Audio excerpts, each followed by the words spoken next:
आणि तेव्हाच 2023 फेब्रुवारीमध्ये मला कळालं की मला ब्रेस्ट कॅन्सर हा शब्द असा आहे की स्वतःसाठी ऐकणं आणि ते स्वतःसाठी पचवणं हे खूप अवघड असतं. कुणाला काय वाटतंय त्याच्यापेक्षा तुम्हाला स्वतःला काय वाटतंय तुमच्या आयुष्याबद्दल हे खूप महत्त्वाचं आहे. मी कंटिन्यू योगा करते, एक्सरसाइज करते आणि पूर्ण खाण्यापिण्याच्या पण माझ्या सवयी खूप चांगल्याच होत्या. मला कसा कॅन्सर होऊ शकतो? एक लेडीज तर माझ्यापाशी अशी आली की मॅम माझा नवरा माझ्याशी फिजिकल रिलेशन ठेवत नाहीये. का तर माझ्या सासूने सांगितले की तू तिच्याशी फिजिकल रिलेशन जर ठेवले तर तुलाही कॅन्सर होईल. आजार म्हणजे कोणी तुम्हाला प्रसाद देऊन जात नाही किंवा तो गिफ्ट देऊन जात नाही की किती चुकीच्या ट्रीटमेंट पेशंटला मिळतात. आज मी एवढी शिकलेली होते, मला सगळं नॉलेज होतं, तरी माझी पूर्ण ट्रीटमेंट चुकली. आणि केमोची आणि ह्या आजाराची इतकी भीती समाजामध्ये आहे ना, खूप जास्त आहे की मी काय पाप केलंय. मी आत्ताच रिटायरमेंटचा प्लॅन केला होता, मी कधीच कुणाचं वाईट केलेलं नाही आहे, मी एवढी फिट आहे तरी हा आजार मला का? की कॅन्सरने कधीच माणूस मरत नाही, कॅन्सर हा शब्दाने माणूस मरतो.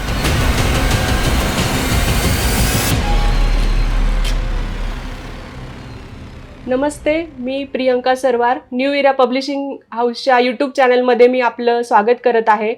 आपण नेहमीच न्यू इराच्या चॅनलमध्ये वेगवेगळ्या लेखकांशी संवाद करत असतो. तर आज आपण लेखक संवाद दुसरा हा करणार आहोत आणि आपल्यासोबत आहे ब्युटी ऑफ लाईफ या पुस्तकाच्या लेखिका आशा नेगी मॅडम. हे पुस्तक आहे beauty of life, the diary of a cancer survivor. तर आपण जेव्हा कॅन्सर हा शब्द ऐकतो, खरं तर त्यावेळेस माझाही अंगावरती काटा आला होता की नक्की मॅडमने हे स्वतः लिहिलं आहे की कसं. पण जेव्हा मॅडम माझ्याशी बोलायला लागला तेव्हा त्या सांगायला लागल्या की मी एक स्वतःच कॅन्सर सर्वायव्हर आहे. तर माझ्यासाठी ही इतकी मोठी गोष्ट होती आणि म्हणजे मला ते सुरुवातीला विश्वास बसला नाही की स्वतः मॅडम ह्या सगळ्या आजारातून गेल्या आहे आणि त्यांनी त्याच्यावरती लिहिलंय आणि ते आपल्याकडे मांडताय. जो मोटिव्ह घेऊन हे पुस्तक लिहिलंय तर ती फार आमच्या सगळ्यांसाठी खूप अभिमानाची गोष्ट आहे. त्यासाठी मी सगळ्यात आधी तुमचं फार कौतुक करते तर आणि तुमचं इथे स्वागतही करते. Thank you ma'am. तुमच्याबद्दल थोडं सांगा की तुमचा पुस्तकाच्या आधीचा प्रवास कसा होता? ॲक्च्युली मी प्रॉपर नॉर्थची आहे, नॉर्थ इंडियन आहे. मी 1 वर्षाची होते तेव्हा मी पुण्यात शिफ्ट झाले आणि मी गमतीने अशी म्हणते की मी जन्माने जरी तिथली असेल तर मी कर्माने महाराष्ट्रीयन आहे. म्हणजे माझं जे शिक्षण झालं, मी महानगरपालिकेच्या शाळेत जन्मभूमी ती हां, कर्मभूमी. ही कर्मभूमी आहे. आणि मी माझं सगळं शिक्षण हे नगरपालिकेच्या शाळेत झालं, मराठी मीडियममध्ये. ओके. आणि आपलं पुण्याचं कल्चर तर तुम्हाला माहीतच आहे, सांस्कृतिक वारसा आपल्याला इथे भेटलेला आहे. त्याच्यामुळे नाटकाची, अभिनयाची मला आवड आधीपासून होती. तर माझा कॉलेजपासूनच माझी सुरुवात सगळी मॉडेलिंगची पण झाली होती. त्यात बरेचसे मग मिस पुणा झाले, मिस महाराष्ट्र झाले, वेस्ट इंडिया झाले. बरेचसे किताब मी तेव्हा जिंकले, ब्युटी पेजंट जिंकले. त्याच्याबरोबर मी बरेच मॉडेलिंगही करत होते, वेगवेगळ्या प्रोडक्टसाठी करत होते, नाटकात काम करत होते. आणि बस ही सुरुवात तिथून झाली होती. वा, मस्त. आणि त्याच्यानंतर मग माझा बिझनेस आहे. मी इव्हेंट मॅनेजमेंट पण बिझनेस आहे माझा. सेकंड मी डेव्हलपर आहे. रिअल इस्टेटमध्ये मी काम करते. आपण स्वतः प्लॉटिंग घेतो, पूर्ण डेव्हलप करतो आणि त्याचं सेल आउट करतो. अरे वा, म्हणजे मॅम हे एकदम मल्टीटास्किंग झालंय. म्हणजे तुम्ही एवढ्या गोष्टी सांगितल्या तेवढं तुम्ही करतायत. आता तर तुम्ही रायटर म्हणून सगळ्या आमच्या वाचकांच्या समोर आला आहात वगैरे. मॅम हे कधी कळालं तुम्हाला जेव्हा? ॲक्च्युली आपण आयुष्यामध्ये काही प्लॅन केलेले असतात, पण प्लॅन केल्याप्रमाणेच कधीच आपलं आयुष्य चालत नाही. 2023मध्ये मी विचार केला की आता आपण रिटायरमेंट घेऊया. कारण किती वर्ष आपण काम करणार, त्याच गोष्टी करणार. आणि ह्याच्यामध्ये काय होतं ना की आपण स्वतःला वेळ देऊ शकत नाही, आपल्या मुलांना वेळ देत नाही. आणि आपले जे म्हणजे पॅशन आहे, आपले काही छंद असतात, त्याला आपण वेळ देऊ शकत नाही. तर 2023 मी पूर्ण प्लॅन करूनच असं विचार केला की बस झालं आता काम, आता आपल्या पॅशनकडे आपण लक्ष देऊया. पण म्हणतो ना की आयुष्यामध्ये खूप काही गोष्टी अनपेक्षित घडतात आणि तेव्हाच 2023 फेब्रुवारीमध्ये मला कळालं की मला ब्रेस्ट कॅन्सर आहे. आणि ऑफकोर्स म्हणजे मी असं नाही म्हणणार की मला आनंद झाला ऐकून हा शब्द तेव्हा, कारण कॅन्सर हा शब्द असा आहे की स्वतःसाठी ऐकणं आणि ते स्वतःसाठी पचवणं हे खूप अवघड असतं. मी पण थोडंसं ब्लँक झाले त्या पिरियडमध्ये. मी पण टेन्शनमध्ये आले की अरे बापरे, माझ्यासारख्या फिट पर्सनला की जे मी कंटिन्यू योगा करते, एक्सरसाइज करते आणि पूर्ण खाण्यापिण्याच्या पण माझ्या सवयी खूप चांगल्याच होत्या, मला कसा कॅन्सर होऊ शकतो? कारण मोस्टली आपल्या सगळ्यांना काय वाटतं की अल्कोहोल घेणं किंवा जे बाकीचे स्मोकिंग करतात, कॅन्सर व्यसन त्यांना होतो. पण मला कॅन्सर झाला म्हणजे माझ्यासाठी खूप म्हणजे आश्चर्याचीच गोष्ट होती. पण मी खूप लवकर ना ते स्वीकारलं. काय होतं की एखादी गोष्ट चला आपल्या आयुष्यात आलेली आहे तर आपण त्यात खूप विचार न करता ती स्वीकारणं पण खूप गरजेचं असतं. आणि मी तेच हे केलं, मी ती गोष्ट स्वीकारली. पण मॅम म्हणजे जरी तुम्ही म्हणताय एवढं आता सहज की स्वीकारली, पण नक्कीच तो काळ आणि तो प्रसंग तुमच्या फॅमिलीचं असेल, फॅमिलीला सांगणं असेल की तुमच्या मनातला जो कल्लोळ असेल तो नक्कीच सोपा नसणार आहे. तर मग तिथून नाही, माझ्या मनात पण खूप प्रश्न आले आणि मी एकच स्वतःला विचारलं की आतापर्यंत आपल्याला आयुष्यात मिळालेला सक्सेस आहे किंवा जो काही मिळालेला फेम आहे तो आपण खूप ग्रेसफुली हँडल करतो किंवा आपण म्हणतो की नाही मी हे तर डिझर्व करतच होते. तर मला वाटतं की असे काही जेव्हा आजार तुमच्या आयुष्यात येतात ना ते पण तुम्ही डिझर्व करता. कारण आपल्या शरीराला ग्रँटेड घेणं ह्या गोष्टी आपणच केलेल्या असतात. आजार म्हणजे कोणी तुम्हाला प्रसाद देऊन जात नाही किंवा तो गिफ्ट देऊन जात नाही. तुम्ही ज्या शरीराबरोबर तुम्ही जे काही शरीराला त्रास दिलेले असतात, ग्रँटेड घेतलेलं असतं, त्याचं स्वरूप म्हणजे हे आजार आहेत. आणि जर आपण ते स्वीकारले नाही तर आपण म्हणजे काय फायदा आहे त्याचा. जर ग्रेसफुली आपण बाकीचा सक्सेस जर आपण स्वीकारतो तर मला वाटतं आजार झालं, फेलियर झाले, आपण ते स्वीकारले पाहिजे. म्हणजे जर आपण एक नेहमी उदाहरण देतो की कोणतं युद्ध असेल तर आपण युद्ध हे मनात जिंकलेलं असतं. फिजिकल तर आपण तिथे जाऊन 20% फक्त आपण काम करतो. तर मी माझ्या मनाला एकच सांगितलं की मला काही झालेलं नाही आहे आणि मला काही होणारही नाही आहे आणि हा पूर्ण प्रवास आपण एन्जॉय करायचा. मग तो असं मी म्हणेल आता रडायचं नाही, आता लढायचं. मी एकच ठरवलं. वा, म्हणजे ही फारच माझ्यासाठी पण खूप इन्स्पायरिंग गोष्ट आहे मॅम. पण तुम्ही हे पुस्तकाचं कधी तुमच्या मनात आलं? ऍक्च्युली पुस्तकाचा विचार कधीच मनात नव्हता. मी खूप कमी लोकांना सांगितलं होतं की मला कॅन्सर झालेला आहे. कारण आत्तापर्यंत मी खूप माझं आयुष्य इंडिपेंडंट जगलेली आहे आणि कोणी मला बिचारी म्हणलेलं मला कधीच आवडणार नव्हतं. तर मी विचार केला की आईला सुद्धा मी ही गोष्ट सांगितली नाही. कारण आईचं पण माझं एज झालेलं होतं आणि मुलीला कॅन्सर झालेला आहे म्हणजे कोणत्याही आईसाठी खूप मोठी दुःखद घटना होती. पण तुमच्या फॅमिलीमध्ये बहुतेक तुमचे हस्बंड आहात, मुली आहेत, मग त्यांना तर तुम्ही सांगितलंच असणार आहे म्हणजे. नाही, मी माझ्या मिस्टरांना पण सांगितलं नाही कारण माझे मिस्टर बँगलोरला होते. मग तुम्ही घरी कोणालाच सांगितलं नाही? तुम्ही आईला पण नाही सांगितलंय, तुम्ही तुमच्या हस्बंड मिस्टरांना पण कोणालाच बोलले नाही. कारण 2023 फेब्रुवारीमध्ये माझे मिस्टर बँगलोरला होते आणि माझे मिस्टर खूप इमोशनल आहेत. मी त्यांना जेव्हा ह्या सगळ्या घटना घडत होत्या तेव्हा माझे काही टेस्ट असतात, म्हणजे बायोप्सी वगैरे असते, मेमोग्राफी असते. तर मी विचार केला की पहिला एकदा आपल्याला कळून द्या की नक्की काय आहे आणि त्याच्यानंतर आपण फॅमिलीला सांगू. आणि जेव्हा मला कळालं की कॅन्सर आहे आपल्याला, मी माझ्या हस्बंडला फोन केला. पण तो एवढा खुश होता की मी बोलण्याआधीच तो बोलायला लागला की अशा आता 1 ते 1.5 महिन्यामध्ये आपलं प्रोजेक्ट संपत आलेलं आहे, मी आता लवकर घरी येतोय. आणि मग मला खरंच असं बरं वाटलं नाही की आता त्याला हे सगळं सांगून पण त्याचाही तो मूड गेला असता, तोही तिथे थांबला नसता आणि तो इथे आला असता. आणि तेव्हा ठरवलं की ठीक आहे, ज्या काही गोष्टी आहेत आपण त्यांना सामोरे जाऊया. आणि माझी खूप जवळची योगिता शहानी माझी मैत्रीण आहे, सचिन माझा फ्रेंड आहे, मी जवळच्या ह्या दोघा तिघांना सांगून डिस्कस केलं आणि आम्ही तिथून ट्रीटमेंट सुरू केली ती. ओके मॅम, तुम्ही हे बस सांगत होतात की म्हणजे पुस्तकाचं तुमच्या डोक्यात होतं, पण मग कशी सुरुवात झाली? मला काय होतं की जेव्हा कॅन्सर हा आपल्याला जेव्हा होतो बरेचसे कॉमन प्रश्न मनामध्ये येतात. म्हणजे मी काय पाप केलंय, आपल्याला वाटेल की हा म्हणजे एवढे आपण शिकलेलो आहोत आणि हा प्रश्न कसा, पण हे खूप कॉमन प्रश्न आहेत की मी काय पाप केलंय, मी आत्ताच रिटायरमेंटचा प्लॅन केला होता, मी कधीच कुणाचं वाईट केलेलं नाही आहे, मी एवढी फिट आहे तरी हा आजार मला का. तर मी माझ्या प्रश्नांची उत्तरं मी शोधत गेले आणि कुठेतरी व्यक्त व्हायचं होतं म्हणून मी मनात जे काही भावना येतात, मग तो राग असेल, कधी म्हणजे जे काही आहे मी सगळं लिहित गेले डायरीमध्ये. आणि ते डायरी रूपातलंच आज पुस्तकात आलेलं आहे. हो, म्हणजे मला माहिती आहे मॅम, मी हे पूर्णच पुस्तक मी वाचलंय स्वतः. तर मॅडमचा जो पूर्ण काळ होता मॅम, बहुतेक 8 महिन्याचा नंतर हा, तर ते सगळंच जसं मॅडमने डायरीमध्ये लिहिलंय की मी आज हे केलं, मी आज उठले, मी त्यांचा दिनक्रम असेल, त्यांनी त्यांच्या मुलींसाठी काय केलं, त्यांची ट्रीटमेंटची प्रोसेस कशी होती, हॉस्पिटलमध्ये गेल्यानंतर त्यांना कोणत्या गोष्टी फेस करायला लावल्या, म्हणजे प्रत्येक दिवसाचा हा दिनक्रम आहे. तर मॅम ही कन्सेप्ट सुद्धा फार वेगळी होती. म्हणजे जेव्हा मी सुद्धा वाचायला घेतलं तेव्हा पण वाटतं की मी त्यावेळेस गेली, म्हणजे त्या काळामध्ये किंवा त्या दिवसामध्ये गेली मी. तुम्ही त्यावेळेस काय करत होता आणि तुम्ही प्रत्येक वेळी जे काही गोष्टींमध्ये जो मोटिवेशन असेल, छोट्या छोट्या गोष्टींमध्ये जो पॉझिटिव्हनेस होता तो मला दिसत होता.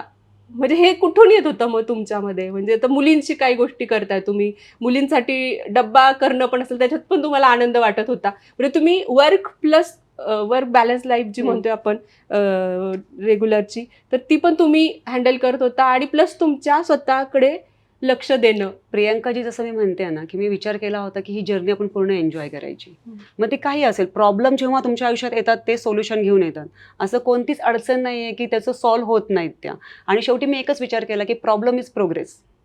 आणि त्याच हिशोबाने मी पूर्ण हे काम करत गेले. इव्हन माझी मैत्रीण आहे संजना मगर, ती लेखिका सुद्धा आहे. तर मी जेव्हा हा पूर्ण प्रवास दिला तर मी तिला हा पूर्ण शेअर केला तिच्याबरोबर, तिला मी पाठवला. आणि तिने जेव्हा हे पूर्ण वाचलं, माझी पूर्ण डायरी वाचली, त्याच्यानं ती म्हणली की अशा ह्याच्यावर खूप छान होऊ शकतं पुस्तक. आणि त्याच्यानंतर मग तिच्या मदतीने आम्ही बरेचसे त्यात चेंजेस केले. आणि मग नंतर आम्ही ते पुस्तक रूपात आणायचं ठरवलं तेव्हा. बरोबर बरोबर. म्हणजे जे शब्दांकन केलंय संजना, संजना मगर हां, मॅडम, हां. तर त्यांनी फार छान म्हणजे काम केलंय याच्यावरती, फारच सुंदर केलंय. तुमचा उद्देश काय होता की नाही आता आपण हे पुस्तक लिहायचंय, वाचकांपर्यंत ते आणायचंय? कारण की तुम्हालाही माहिती आहे, तुम्ही बघितलं तुमच्या हॉस्पिटलमध्ये असतील, अजून आपल्या पूर्ण आपण महाराष्ट्रात बघतोय, पुण्यात बघतोय, प्रत्येक ठिकाणी खूप पेशंट आहे. प्रत्येक हॉस्पिटलमध्ये सगळ्यांना फायनान्शियली प्लस मेंटली सगळ्यांना जमत नाही. मग तुम्ही हे पुस्तक नेमकं कोणत्या उद्देशाने लिहिलं, सगळ्यांना आपल्या वाचकांना ते कळावं म्हणून? ॲक्च्युली कॅन्सर म्हणले की लोक म्हणतात हा माणूस कॅन्सर झाला. प्लस कॅन्सरच्या ट्रीटमेंटची समाजामध्ये एवढी भीती आहे की बस आता ह्यांचे केस जाणार, ह्या टकल्या होणार, ह्यांचं सौंदर्य जाणार. म्हणजे महिलांमध्ये तर मोस्टली आपण तेच हो, विचार हो, करतो. हो, हो. आणि केमोची आणि ह्या आजाराची इतकी भीती समाजामध्ये खूप आहे जास्त ना, खूप आहे, जास्त आहे की कॅन्सरने कधीच माणूस मरत नाही, कॅन्सर हा शब्दाने माणूस मरतो. कारण असा कोणताच असा आजार नाही की त्याचा इलाज नाही आहे. पण लोकांचा इतकी भीती असते की आपल्याला कॅन्सर झाला म्हणजे आपण रेडिएशन घेणार आहे, आपल्याला ब्रेस्ट कॅन्सर झालं की आपल्याला ब्रेस्ट काढावी लागणार आहे. तर लोक त्या भीतीमध्ये ना त्यांचं एवढं मॉरल डाऊन होतं आणि ते स्वतःला मारण्याची प्रक्रिया त्यांची सुरू होते. आणि बरेचसे काय होतं ना, आता मी डॉक्टरांचा बराच एक्सपिरियन्स घेतला याच्यामध्ये की किती चुकीच्या ट्रीटमेंट पेशंटला मिळतात. आज मी एवढी शिकलेली होते, मला सगळं नॉलेज होतं, तरी माझी पूर्ण ट्रीटमेंट चुकली. आता प्रेक्षक सगळे ते पुस्तकात वाचतीलच म्हणून मी त्याच्याबद्दल डिटेल बोलत नाही. पण त्याच्यानंतर मग मला अशाही काही डॉक्टर भेटल्या, रेश्मा पुराणिक, की आपण म्हणतो ना की नेहमी की डॉक्टर हा देव आहे. तर देव हा का म्हणला जातो, तर ते रेश्मा पुराणिक माझ्या डॉक्टर आहेत की त्यांच्यामुळे मी वाचले पूर्ण ह्या जर्नीमध्ये. माझा कॅन्सर हा ॲग्रेसिव्ह कॅन्सर होता, म्हणजे फास्ट ग्रोथ होणारा कॅन्सर होता आणि खूप फास्ट वाढणारा होता. तर आणि माझ्या हार्टमध्ये पण 2 लम्स होते. माझ्या सर्जरी जरी झाली होती तरी माझ्या लम्स ज्या 2 होत्या त्या हार्टमधल्या काढता येत नव्हत्या. तर त्याला माझ्या डॉक्टरांनी पूर्ण टार्गेट थेरपी असते आणि केमोनी आम्ही टार्गेट करून आम्ही पूर्ण त्याचा इलाज केला. आणि त्या ह्याच्यामध्ये मला कळालं की इथे ना अवेअरनेस नाही आहे. आणि आपण कोणताही आजार असेल किंवा काही सुद्धा आयुष्यात आलेले प्रॉब्लेम असतील, आपण फक्त काय करतो ना, फिजिकली विचार करतो. डोकं दुखतंय आपण एक गोळी घेतो, पोट दुखतंय आपण टॅबलेट घेतो, पण आपण मेंटल हेल्थचा कधीच विचार करत नाही. तर मला वाटतं की डॉक्टरांच्या इथे बरोबर मेंटल म्हणजे त्यांचं पण एक काउन्सिलिंगचं पण एक कॉर्नर पाहिजे की जिथे आपण मनात येणारे विचार आहेत कुठेतरी बोललं पाहिजे, व्यक्त झालं पाहिजे. आणि मग मी तेव्हा विचार केला की आपण काम सुरू करायचं कॅन्सर पेशंटसाठी. म्हणजे तुम्ही पण ते अनुभव बघितले हो, असतील? मी बघितले. बऱ्याचदा पेशंट फार खचून जातात. येस. म्हणजे तुम्हाला असंही एक्सपिरियन्स आला असेल की तुमच्यापेक्षा पण त्यांची म्हणजे स्टेबिलिटी किंवा जी आजाराची हे असेल इंटेन्सिटी ती कमी आहे, पण ते खूप जास्त मॉरली डाऊन झालेले असतात. मी म्हणलं ना तुम्हाला, कॅन्सर तुम्हाला मारत नाही, तुम्ही स्वतःला मारता. कॅन्सर हा शब्द तुम्हाला मारतो. तर तुमचं कसं आहे ना, कोणत्याही गोष्टीकडे पाहण्याचा दृष्टिकोन आपला खूप महत्त्वाचा आहे. आणि मला असं वाटतं की पॉझिटिव्ह वेनी जर तुम्ही ते फेस केलं की ते खूप इझी आहेत एक्सेप्ट केलं तर.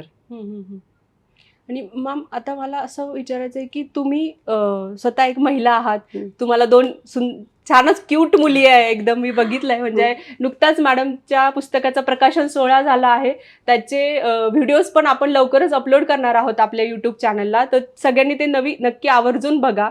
मॅम तुमच्या मुलींबद्दल म्हणजे मला ऐकायला आवडेल की त्यांना म्हणजे ही फार टफ गोष्ट आहे किंवा आपल्या आईला असं बघणं, म्हणजे तुमच्या त्रासामध्ये त्या तुम्हाला काय सोबत म्हणण्यापेक्षा त्या तुम्हाला रोज बघत होत्या, आपल्या आईला हा त्रास होतोय. आणि ऍक्च्युली आई आणि मुलीचं नातं एवढं भावनिक असतं ना की ते शब्दात आपल्याला व्यक्त करता येत. बरोबर आहे.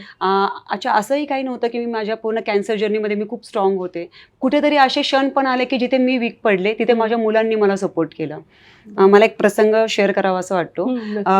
रेडिएशनच्या वेळेस माझी पूर्ण स्किन निघाली हाताखालची पूर्ण. मला कपडे घालता येत नव्हते. आणि खूप मला केमोमुळे मला खूप त्रास झाला, पहिल्या केमोमुळे, आणि मला खूप लूज मोशन झाले. आणि मला इतका कपडे घालता येत नाही, त्यात लूज मोशन्स होत आहेत. आणि तेव्हा मला कळालं की कपडे न घालण्याचं पण दुःख काय असतं, किंवा सुख, आपण जे कपडे घालतो त्याचं सुख काय असतं. मी बाल्कनीमध्ये बसले होते, एक शाल अशी पांघरून, आणि मग डोळे नम झाले. कारण एवढा, एक तर पूर्ण बरोबर. स्किन माझी चिटकतीये कपड्यांना, मला कपडे घालता येत नाहीये. माझी मुलगी आली अरिका तिथे आणि म्हणली, मम्मा आपको क्या हुआ, आपके आंखें क्यों नम है. बोले बेटा मुझे बहुत तकलीफ हो रही है. तिने फक्त माझ्याकडे एकदा बघितलं आणि म्हणली की मम्मा आप आपके माइंड को मैसेज ही मत दो ना कि आपको तकलीफ हो रही है. बापरे. अब बताओ मत माइंड को, अब बताएंगे नहीं तो उसको पता ही नहीं चलेगा ना तकलीफ हो रही है. काय झालं की जिथे मी कमजोर पडले तिथे माझी मुलगी मागे, म्हणजे 14 वर्षाची मुलगी मला धीर देते. आणि तेव्हा मी परत उठून उभी राहिले की नाही, आशा आपण जसं ठरवलं हा प्रवास पूर्ण आनंदानेच आपण ह्याला सामोरे जायचं. इवन माझ्या हाताची C6 नस माझी डॅमेज झाली ऑपरेशनमध्ये. तर माझा हात पूर्ण पॅरालिसिस झाला, माझ्या हाताच्या मुवमेंट नव्हत्या. तर मला डॉक्टरांनी फिजिओ घ्यायला सांगितली होती. मॅम हे कशामुळे झालं म्हणजे? माझी जी मला ब्रेस्ट कॅन्सर होता. तर ब्रेस्टची जेव्हा सर्जरी झाली तर डॉक्टरच्या निग्लिजन्समुळे माझं C5 C6 डॅमेज झाली. आणि म्हणजे तुमची आधी ज्या आधी डॉक्टरांकडे सर्जरी झाली होती. तर मला त्याच्यासाठी मला एक्सरसाइज वगैरे करायला लागायची, फिजिओ घ्यावी लागायची. तर माझी छोटी मुलगी 6 वर्षाची माझ्याकडे तो आपला स्माइलीचा बॉल घेऊन यायची आणि म्हणायची, मम्मी आप ये प्रेस करो, आप कोशिश तो करो हात हिलाने की, अगर कुछ नहीं होगा तो हम है ही.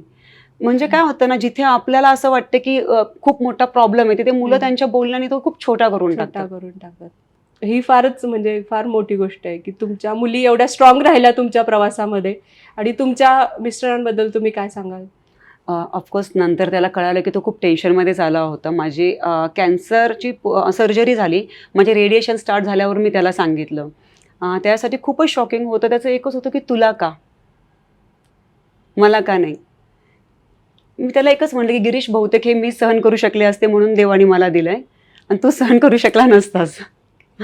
आणि खूप इमोशनली त्यांनी मला खूप सपोर्ट केला, आणि जो फार गरजेचा होता. पण मॅम मला हे पण म्हणायचं की तुमच्यासाठी हा खूप पॉझिटिव्ह गोष्ट ही की तुमची फॅमिली तुमच्यासोबत होती. मी पण जेवढं बघतीये बाहेर आणि काही ठिकाणी मी पण सोशली काम केले वगैरे, तर बऱ्याचदा स्त्रियांच्या बाबतीत असं होतं की त्यांची अशा काळामध्ये किंवा अशा ठिकाणी त्यांना सपोर्टला कोणी नसतं, त्या एकट्या लढत असतात, त्यांना सगळ्या गोष्टी सांभाळायच्या असतात. तर अशा स्त्रियांसाठी तुम्ही काय सांगाल? आता काउन्सिलिंग करताना बऱ्याच स्त्रिया अशा भेटतात आपल्याला की खरंच मला आश्चर्य पण वाटतं की समाजामध्ये एक तर कॅन्सरचं खूपच गैरसमज त्याच्याबद्दल आहेतच, आणि हे पण गैरसमज आहेत की कॅन्सर हा एकमेकांचं उष्ट खाल्ल्याने होतो. एक लेडीज माझ्यापाशी अशी आली की मॅम माझा नवरा माझ्याशी फिजिकल रिलेशन ठेवत नाहीये, का तर माझ्या सासूने सांगितले की तू तिच्याशी फिजिकल रिलेशन जर ठेवले तर तुलाही कॅन्सर होईल. म्हणजे ती महिला शारीरिक पातळीवर लढतीये, मानसिक पातळीवर लढतीये, आणि जिथून तिला सपोर्ट पाहिजे, नवऱ्याचा झाला, फॅमिली मेंबरचा झाला, तिथून तिला सपोर्ट नाहीये. तिला मी असं मिठीत घेतलं तर ती मला मिठी मारायला पण तयार नव्हती की नको नको माझं इन्फेक्शन तुम्हाला होईल. मी तिला म्हणलं की इन्फेक्शन कधीच असं मिठी मारून किंवा फिजिकल रिलेशननी कुणाला होत नाही. आणि तिचं एकच होतं की मी कुणासाठी जगू. जर नवरा माझ्याशी असा वागतोय, माझी सासू अशी वागते, माझ्या मुलांना माझ्यापर्यंत येऊन दिलं जात नाहीये, तर मी कुणासाठी जगू. मी तिला एकच म्हणलं की तू स्वतःसाठी जग, स्वतःच्या मुलांसाठी जग.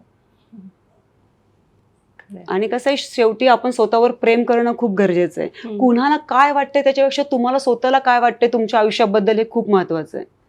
आता जसं मी कॅन्सरने मला खूप काही शिकवलं. आपण शाळेत जातो, आपण शाळेला कधी वाईट म्हणतो का नाही? आपण काय म्हणतो, शाळेने मला खूप नॉलेज दिलं. तर नॉलेज देणारी गोष्ट आपण म्हणतो खूप चांगली आहे. तर कॅन्सरने मला खूप नॉलेज दिलं. माझ्या आयुष्याला मला वाटतं कॅन्सरने एक विजन दिलं की आयुष्य किती सुंदर आहे, किती प्रिशियस आहे. आणि आपण काय करतो ना, नको त्या गोष्टींकडे आपण खूप इम्पॉर्टन्स देतो, पण ज्या गोष्टी सुंदर आहेत त्याच्याकडे लक्षच देत नाही. मी आहे ना कृतज्ञ राहायला शिकले. आपण आता डोक्यावर केस आहेत, आपण कधी कृतज्ञ राहत नाही की देवा धन्यवाद तुम्हाला हे केस दिलेत. आपण दोन हात, दोन पाय, दोन डोळे, आपण कधीच कृतज्ञ राहत नाही. आपण त्या सगळ्या गोष्टी ग्रँटेड घेतो की येस यार हे तर ग्रँटेड आहे, ह्याचं काय आपण थँकफुल राहायचं. मला कळालं की कपडे घालण्याचं सुख काय. जेव्हा 2 महिने तुम्ही कपडे घालू शकत नाही आणि त्याच्यानंतर मी एक सँडो टी शर्ट घातला तर मला फील आलं की ब्रँडेड कपडे घालण्याचा आनंद काय असतो ना, तो मला त्या कॉटनच्या टी शर्टने दिला. तर मी कृतज्ञ राहायला शिकले. आणि मला असं वाटतं की आपण कृतज्ञ राहायला सुद्धा पाहिजे की आज बरेचसे लोक असे आहेत की त्यांच्याकडे डोळे नाही आहेत, त्यांना हात नाही आहे, पाय नाही आहेत, आणि आपल्याकडे ह्या सगळ्या गोष्टी असताना सुद्धा आपण कृतज्ञ राहत नाही. जेव्हा डोक्यावरचे बरोबर आहे. केस गेले माझे तेव्हा मला कळालं की केस असण्याचं सुख काय असतं. पण खरं आहे मी मॅम. माझ्या जर्नीमध्ये मी माझं टक्कल सुद्धा एन्जॉय केलं. हो. मी बरेचसे पोर्टफोलिओ केले. मी एक विचार केला की परत तर कधी टक्कल होणार नाहीये तर ते फ्लॉन्ट करूया. मी कधीच विचार केला नाही की मी त्याच्यात कशी दिसते, लोकांना काय वाटेल. मी म्हटलं मी छान दिसते, मी स्वतःला एक्सेप्ट केलं त्या रूपामध्ये किंवा त्या ह्याच्यामध्ये, आणि येस मी तो लुक पण एन्जॉय केला. आणि मॅम तुम्ही त्यात पण सुंदर दिसत होता. म्हणजे तुमचे फोटो पण बघितले आम्ही. फोटो काय मॅम, कव्हर फोटोवरतीच मॅडमने तो फोटो की हाच फोटो मला ठेवायचा आहे. आणि मॅम पण आपण ज्यांनी हे आयडिया पण सुचवली तुम्हाला आणि ज्यांनी हे तयार केले म्हणजे त्यांच्याबद्दलही सांगा की त्याच्याबद्दल जेवढं सांगेल तेवढं कमीच आहे.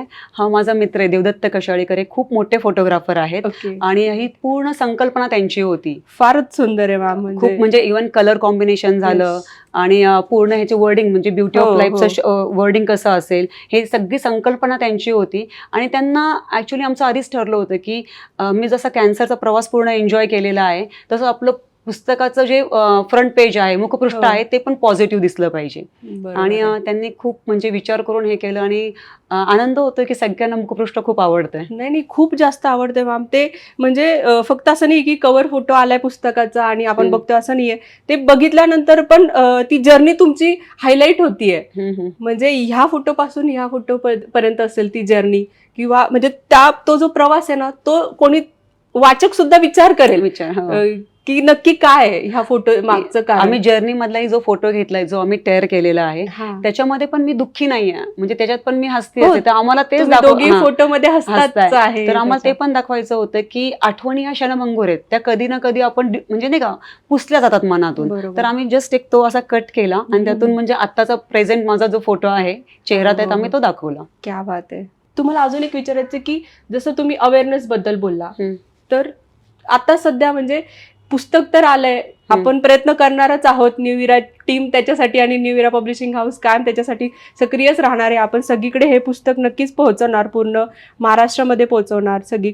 पण वाचकांना आणि अजून काही दुसरे पेशंट असतील तर त्यांना तुम्ही काय सांगणार? अवेअरनेस म्हणजे तुम्ही त्याच्यासाठी काय प्रयत्न करता? कसं आहे ना, काही आपल्या आयुष्यात काही होणं हे आपल्या हातात नाहीये, कुणाच्याच हातात नसतं. पण ज्या गोष्टी आपल्या आयुष्यात होतात त्याला सामोरे जाणं नक्कीच आपल्या हातात आहे. आणि ते तुम्ही किती ग्रेसफुली जाताय, किती म्हणजे आनंदी मनाने जाताय, ते खूप महत्त्वाचं आहे.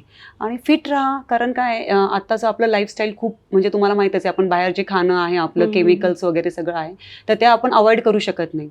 पण आपण फिट राहणं तर आपल्या हातात आहे ना. तर तुम्ही कंटिन्यू ज्यांना जसं जमेल, जे योगा आहे, जिम आहे, वॉकिंग, एक्सरसाइज खूप महत्वाची आहे. मी सर्व्हाइव्ह केलं कॅन्सरमधून, मलाही 4 स्टेज कॅन्सर होता. तर मी फक्त ह्याच्यामुळे केलं की मेंटली मी खूप स्ट्रॉंग होते आणि फिजिकली पण मी स्ट्रॉंग होते. मी कंटिन्यू खूप एक्सरसाइज केलेली आहे आणि त्याच्यामुळे मी सर्व्हाइव्ह करू शकले. ओके. म्हणजे ह्या साईडच्या गोष्टी मॅम पण फार इम्पॉर्टंट. काय होतं की ह्यांना आपण महिला काय विचार करतो की आपला नवरा, आपली मुलं ही आपली जबाबदारी आहे, पण आपण स्वतः सुद्धा आपली जबाबदारी आहे. तुम्ही स्वतःवर प्रेम केलं, तुम्ही स्वतःची काळजी घेतली तर तुम्ही तुमच्या फॅमिलीची काळजी घेऊ शकता. तर yes, of course love your self, ते सगळ्यात महत्वाचं आहे आयुष्यामध्ये. मी खूपच म्हणजे तुम्ही इतकं इन्स्पायरिंग बोलतायत ना, आज मला पण असं भरून येतंय मध्ये मध्ये की म्हणजे तुमचा हा प्रवास पण मी स्वतः वाचलाय. आज तुमच्याकडून पण एवढ्या पॉझिटिव्ह वेने तुम्ही ते अजूनही तसंच सांगताय. म्हणजे जेव्हा पण मी तुम्हाला भेटते तुमच्यामध्ये ती एनर्जी कायम राहते. मी म्हणते ना की कॅन्सर हा मला सुद्धा खूप काही देऊन गेला.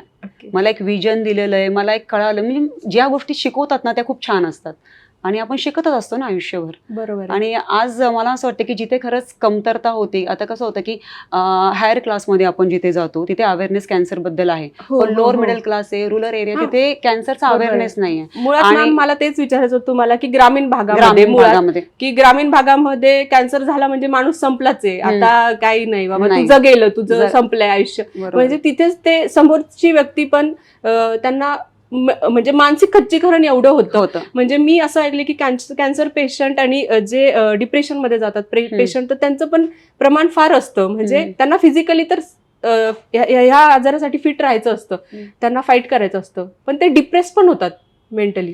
अशा लोकांबरोबर राहायचंच नाही की जे तुम्हाला डिप्रेस करू शकतात. बरं. मी खूप कमी लोकांना त्यासाठी सांगितलं होतं. मी पूर्ण माझी जर्नी झाल्यानंतर मी माझा एक व्हिडिओ काढला, म्हणजे केमो पण संपल्या होत्या आणि त्याच दिवशी मी तो सोशल मीडियावरही टाकला आणि मी माझ्या आईला पण सांगितलं की मला असं असं झालं होतं. त्याच्यानंतर मला इतके फोन आले की आशा तुला खरंच झालंय का, काही तू अवेअरनेससाठी काम करतेस? म्हणलं नाही नाही, असं खरंच झालं होतं. तर मला बरेच जण म्हणले की आम्ही तुला भेटायला घरी येतो. आता फ्रेंड्स असतात, सगळ्यांचं काळजी असते. तर मी एक ठरवलं की मला ॲज अ पेशंट म्हणून कोणीच घरी भेटायला येऊ नका, मी तुम्हाला भेटते. आपण कॅफेमध्ये भेटू, तुमच्या ऑफिसमध्ये भेटू, कारण मला तो पेशंटचा फील घ्यायचा नव्हता. तर काय होतं की अशा लोकांबरोबर राहा तुम्ही की जे खरं पॉझिटिव्ह आहेत, तुम्हाला हिंमत देतील. तुमचं खच्चीकरण करणार अशा लोकांबरोबर राहू नका. बरोबर. आणि महिलांना मी एकच सांगेल की लाजू नका. ब्रेस्ट कॅन्सर जरी असेल तर बऱ्याच महिला लाजतात की आपण सांगायचं कसं. आपण स्वतः पण एक्झामिन करू शकता की आपल्याला काही लम्स आहेत का नाही. कारण कॅन्सर आता एवढा कॉमन झालेला आहे की 10 मधल्या 8 महिलांना कॅन्सर आहे. तर ठीक आहे, आपण जर ते टाळू शकत नाही, आपण थोडंसं आपण त्याच्याबद्दल जर माहिती घेतली आणि स्वतः आपण चेकअप आपले करत राहिलं तर काहीच अडचण नाही. बरोबर. रुटीन चेकअप खूप महत्वाचे असतं. मॅम, न्यू इरा सोबतचा तुमचा अनुभव कसा होता? पुस्तक जरी माझी दिनचर्या जरी मी लिहून ठेवली होती, तर ह्या पूर्ण प्रवासामध्ये बरेच जण होते, त्यांच्यामुळेच हे शक्य झालं. तर सगळ्यात पहिले तर संजना होती, संजना मगर. आणि संजनानी मग आम्ही एकत्र येऊन बरेचसे त्याच्यात चेंजेस केले. कारण पहिलं कसं एक रॉ फॉर्मॅट होता आमचा, तर मग तिला खूप चांगला एक्सपिरियन्स होता त्या सगळ्या गोष्टींचा. तर आम्ही त्याच्यात बरेचसे चेंजेस केले. इव्हन हायलाईट केलेले पॉईंट आहे ती तिची संकल्पना होती की पुस्तकामध्ये आम्ही काय केलं की जिथे जिथे असं एक मोटिवेशनल असं काही वाटतंय तर संजना म्हणले की अशा आपण हे पॉईंट आपण हायलाईट करू. येस. आणि डायरीचं पण जे होतं की ब्युटी ऑफ लाईफ, तर चला आम्ही दोघींनी ठरवलं नाव, पण the diary of a cancer survival हे ते तिन्ही टॅगलाईन जी सुचवली होती. तर त्याच्यानंतर मग आम्ही ठरवलं की आपण एक चांगलं प्रकाशन हाऊस बघूया. आणि ऑफकोर्स मग आम्ही पहिलाच विचार केला होता न्यू इराचा. आणि अमृता मॅडमनी आणि तुम्ही पण एवढं म्हणजे आम्हाला सहकार्य केलं की मी तर नाही म्हणते, आमच्यासाठी रेड कार्पेट तुम्ही टाकलं. आणि एक कसं होतं की मी पेशंट पण मी होते, म्हणजे महिला आहेत, माझी डॉक्टर पण महिला आहेत, जिने मला पूर्ण पुस्तकाच्या प्रवासात मदत केली. ती संजना शब्दांकन करणार, ती एक महिला आहे. तर आम्हाला प्रकाशन हाऊस पण असंच पाहिजे होतं की तिथे एक ती महिला हवी होती. आणि आमचं म्हणतो ना पूर्ण ते चक्र आमचं इरामध्ये येऊन पूर्ण झालं. आणि खूप छान, म्हणजे पुस्तक हे माझ्यासाठी नवीनच होतं की मला काहीच कल्पनाच नव्हती की काय असतं, प्रकाशन प्रक्रिया काय असते. पण त्यांनी कधीच असं मला जाणवून दिलं नाही की कंटिन्यू फोन माझे व्हायचे, बऱ्याचशा गोष्टी मी विचारायचे, पण न कंटाळताना. म्हणजे तुम्ही सुद्धा झाले, प्रज्ञा मॅडम झाल्या, अमृता मॅडम झाल्या, पूर्ण स्टाफने खूप म्हणजे मदत केली. क्या बात आहे मॅम. म्हणजे त्यासाठी मी तुमचे खूप आभार मानते. नाही, उलट मी आभार मानते इराचे की खरंच तुम्ही खूप, मी नवीन एक लेखक आहे म्हणजे, आणि माझ्यासाठी तर ही प्रक्रिया खूपच नवीन होती. पण ज्या पद्धतीने तुम्ही वेलकम केलं आणि सपोर्ट केला, hats off. Thank you ma'am, thank you so much. आणि तुमचा हा प्रवास आणि हे जे पुस्तक आहे, आपण मुद्दामूनच मॅडमच्या पुस्तकाबद्दल आणि त्याच्यामध्ये काय नक्की तो 8 महिने कंटेंट काय आहे वगैरे त्याबद्दल आपण मुद्दामच त्याबद्दल बोललो नाही. तर आमची सगळ्यांचीच इच्छा आहे की वाचकांनी ते वाचावं. आणि हे पुस्तक असं आहे की तुम्हाला मी सांगते, तुम्हाला कोणत्याच पानावरती तुम्हाला निगेटिव्ह वाटणार नाही. म्हणजे हे पुस्तकच मुळात तुम्हाला एक एनर्जी देऊन जाईल, पॉझिटिव्हनेस देऊन जाईल. आणि कुठेही कोणत्या असं नाही आहे की फक्त हे पुस्तक कॅन्सर पेशंटने वाचा किंवा आपल्यासोबतचे जे कोणी पण असेल, नातेवाईक असतील, मित्रमैत्रिणी असतील, त्यांना कॅन्सर झालाय त्यांनी हे पुस्तक वाचा असं नाही आहे. मला वाटतं मॅम हे पुस्तक सगळ्यांनी वाचलं पाहिजे. आणि त्याच्यातली भाषा पण आपण एवढी सोपी आहे, सिंपल की ती म्हणजे शाळेतल्या मुलींनी जरी वाचलं ना तरी त्यांना कळेल की नाही हे पुस्तक आपण पूर्ण बोलीभाषेतच आहे. त्यामुळे हे सगळ्यांनी वाचलं पाहिजे असं मला नक्कीच वाटतं. तर आणि मला असं वाटतं की आपण आहे ना दुःख कुरवाळत बसतो, पॅम्पर करत बसतो. तर ते दुःख मला वाटतं पॅम्पर करण्याची गोष्ट नाही आहे. आपण जसं सुख आहे ना एन्जॉय करतो ना लाईफमध्ये, तसं आपण दुःख पण एन्जॉय करायला पाहिजे. बरोबर आहे. त्यामुळेच मी वाचकांना नक्कीच सांगेन की हे पुस्तक सगळ्यांनी आवर्जून वाचा. Beauty of life, the diary of a cancer survivor Asha Negi madam आहेत. मॅम, तुमचं मी फार मनापासून आभार मानते की तुम्ही आमच्यासोबत आलात आणि इतक्या गप्पा मारल्या. मी खूप म्हणजे मी थँकफुल आहे की तुम्ही मला हा चान्स दिला. माझं पुस्तक तुम्ही म्हणजे मला पुस्तक प्रकाशित तुम्ही केलं आणि आज इथेही मला बोलवलं, मला खूप भारी वाटतंय. खूप खूप धन्यवाद. तर वाचकांनी हे पुस्तक नक्कीच वाचा. ज्यांनी हे पुस्तक वाचलं आहे त्यांनी तुमचा काय अभिप्राय आहे तो आम्हाला नक्की कळवा. ज्यांनी नाही वाचलं आहे त्यांच्यासाठी तुमचा अभिप्राय आम्हाला नक्कीच मोलाचा राहील. तर मॅडमसोबत जी पण चर्चा आपण आज केली आहे, त्यांच्याशी गप्पा मारल्या आहे, ती तुम्हाला कशी वाटली ते पण आम्हाला नक्की सांगा. आमच्या काही चुका झाल्या असतील तर त्याबद्दलही आम्हाला सांगा, जेणेकरून आम्ही पुढील भागामध्ये त्या नक्कीच इम्प्रूव्ह करण्याचा प्रयत्न करू. आणि न्यू इरा पब्लिशिंग हाऊसच्या यूट्यूब चॅनलला लाईक करा, सबस्क्राईब करा आणि आपण नक्कीच पुढील भागामध्ये भेटू लेखक संवाद ह्या कट्ट्यावरती. तोपर्यंत धन्यवाद.